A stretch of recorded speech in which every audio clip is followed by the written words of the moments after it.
السلام عليكم ورحمة الله وبركاته. بسم الله والحمد لله والصلاة والسلام على رسول الله وعلى آله وصحبه ومن والاه إلى يوم الدين وبعد.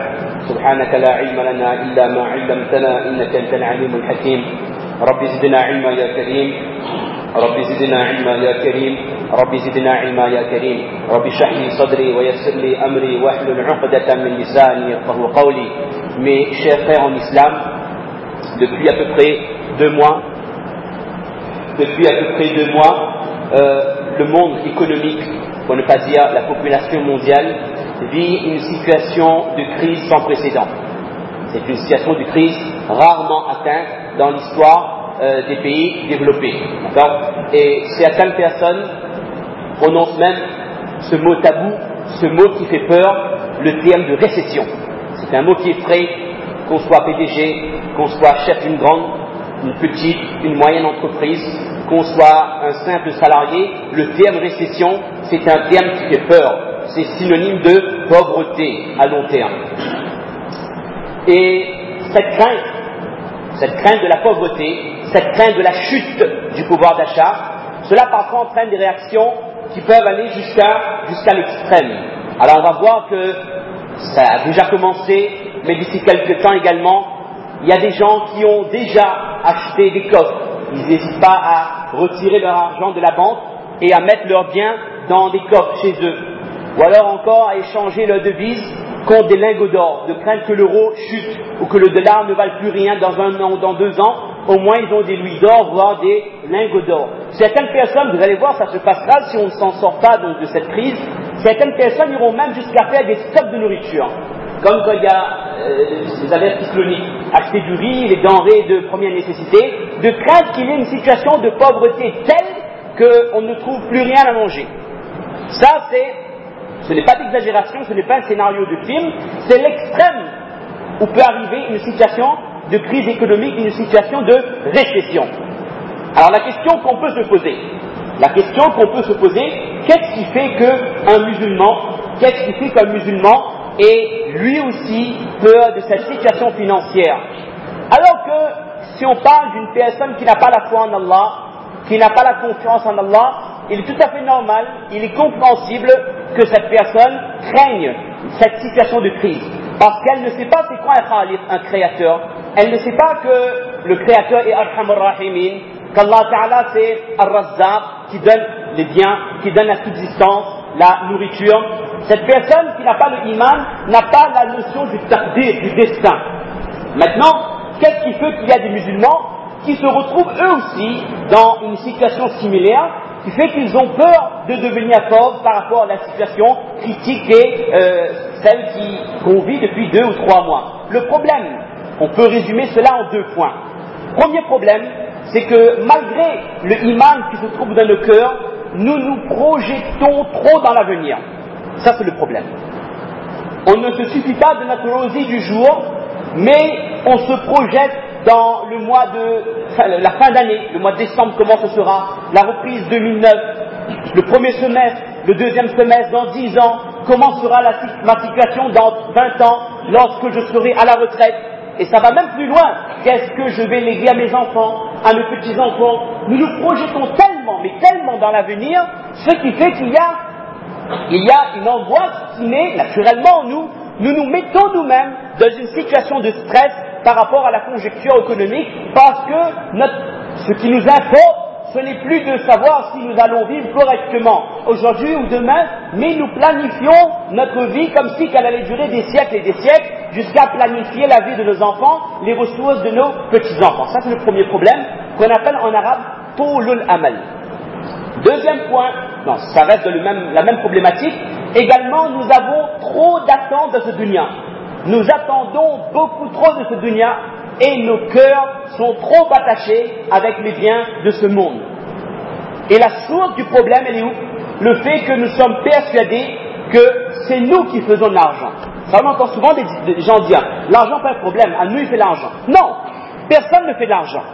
C'est pas notre travail qui nous apportera plus ou moins de subsistance. Mais maintenant, si notre confiance, elle est placée sur nos efforts, sur notre investissement, sur nos choix commerciaux, évidemment qu'on va avoir peur. Parce que si on s'est trompé dans nos choix, on se dit que je me suis moi-même précipité dans la faillite, ou c'est à cause de moi que ma société a coulé, je n'ai pas su investir dans des produits phares, comme on pourrait dire. Et l'autre problématique, l'autre source du problème, c'est quoi? C'est que nous avons ce yaqin faussé, cette confiance, cette conviction erronée, que c'est de l'homme dont viennent les décisions. Même si j'ai bien investi, même si mon épargne en banque est solide, mais si un trader ou un golden boy n'a pas su investir ce qu'il fallait, si quelqu'un a fait perdre 2 ou 3 millions ou 4 millions à ma banque, dans ce cas, mes fonds ne seront plus crédités. Si nous avons cette conception de l'économie, cette conception des choses qui ne doit pas être celle du musulman qui a la foi en Allah, alors effectivement, nous allons vivre dans une spirale d'angoisse. Lorsque le prix du pétrole va augmenter, nous aurons peur. Lorsqu'on va obtenir 15 centimes, nous serons tranquillisés. Et la tranquillité du musulman ne doit pas dépendre du cours du pétrole, du cours de l'or, ou de la montée ou de la baisse de certaines actions du CAC 40 ou autre chose, mais sa quiétude, son format provient de sa confiance totale en Allah subhanahu wa ta'ala. Et la personne qui agit, comme on vient de le dire, avec cette confiance totale sur ses actions, sur ses investissements, sur le fait que ses biens viennent de ses propres efforts et non pas d'Allah Ta'ala, alors cette personne, ça c'est les paroles des grands ulama, cette personne sera éprouvée par 5 choses. Il y aura 5 problématiques qui seront récurrentes, qui reviendront en permanence dans la vie de ce musulman. Première chose, ce musulman aura du mal à faire les bonnes actions. Parce qu'elle n'a pas le talab dans son cœur intérieurement, elle n'a pas ce désir d'accomplir des bonnes actions. Car son iman, sa confiance, c'est sur ce qui est palpable. 500 €, ce billet de couleur mauve, je le vois. Je peux le toucher, je constate la couleur et je ressens ses bienfaits. Donc j'ai mon yaqin, ma confiance, elle est sur ce qui est palpable. Et la conséquence directe, c'est quoi? C'est que ma confiance en Allah et ma foi en l'invisible, al-iman bil-ghayb, diminuera de jour en jour. Donc, le fait de croire aux promesses d'Allah et le fait de craindre la punition d'Allah en cas de désobéissance ou de manquement à des obligations, cela disparaîtra de jour en jour. Et la conséquence directe également, c'est que nous aurons une vie remplie de chagrin. Car travailler, c'est investir, être dans le commerce ou autre chose, il y a des fluctuations permanentes. Il y a des mois où on gagne, il y a des mois où on gagne moins. À chaque fois qu'on va perdre, on sera tristé. Et quand on va gagner, on sera content. Donc nous n'aurons jamais une stabilité dans nos sentiments. Nous serons toujours comme une plume qui est portée par le vent, car notre confiance sera basée uniquement sur notre travail, ou alors sur le cours du pétrole ou autre chose, et non pas sur la croyance et la certitude sur le fait qu'Allah Ta'ala accorde le rosi. Et également, la conséquence directe, c'est quoi? Quand on n'a plus confiance en Allah, qu'on ne croit plus au destin, on ne croit plus au fait que c'est Allah qui donne le rosi, et que nous croyons qu'à ce que nous voyons et que nous pouvons palper, donc le cœur deviendra dur. C'est ce qu'on appelle en arabe qaswat al-qulub. C'est quoi qaswat al-qulub? C'est atteindre un tel degré de chute dans le iman, parce qu'on ne peut même plus appeler ça iman, ce qui fait que les ibadats deviennent lourds, et même si on accomplit les ibadats, ces actes d'adoration n'ont pas d'influence sur notre iman. Malgré le fait que nous soyons assidus à nos salats, ces zakats et autres ibadats ne nous apportent rien en termes de confiance en Allah, en termes d'amour pour Allah et d'amour pour son prophète sallallahu alayhi wa sallam. Même si nous écoutons centaines et centaines de discours, de bayans, de khutbah, cela ne changera rien car le cœur est durci. Et ça, c'est une situation extrêmement grave. Et cela peut concerner une personne qui est à la tête d'une grande entreprise, qui emploie 1000 personnes, comme une personne qui est à la tête d'un petit commerce de coin, une boutique, ou une personne qui a un stand dans la semaine commerciale. Le simple fait d'être forain, nous pouvons soit avoir la confiance totale en Allah, ou la confiance totale en nous-mêmes. Personne n'échappe à ces deux cas de figure. Maintenant, dans l'autre cas de figure, le musulman qui travaille, qui obtient son rosi, mais qui a une confiance inébranlable en Allah subhanahu wa ta'ala, et qui ne mise pas tout sur ce dunya et ce qui peut l'apporter, alors cette personne aura le raghba. Par opposition à notre cas de figure, elle aura l'envie d'accomplir les bonnes actions, car elle sait pertinemment que je ne travaille pas pour vivre une vie de roi ou une vie de noble ou de riche, mais je travaille parce que c'est une obligation religieuse, mais mon objectif final, c'est quoi? C'est préparer ma rencontre avec Allah. Et ça, c'est extrêmement important.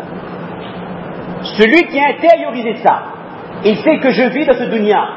Je travaille parce que c'est un ordre, de travailler pour obtenir son pain quotidien, son rosy, mais l'objectif final, la finalité de ma vie, c'est quoi? C'est préparer ma rencontre avec Allah Ta'ala. Ce musulman-là, c'est lui qui est le grand vainqueur. Parce qu'il travaillera comme vous et moi, il aura peut-être une entreprise similaire à la vôtre, voire supérieure ou moindre, mais la tranquillité du cœur qui habitera le cœur de cette personne ne sera jamais comme la vôtre, car son cœur est automatiquement lié avec Allah Ta'ala. Et cette personne aura le qana'a, elle se contentera de peu.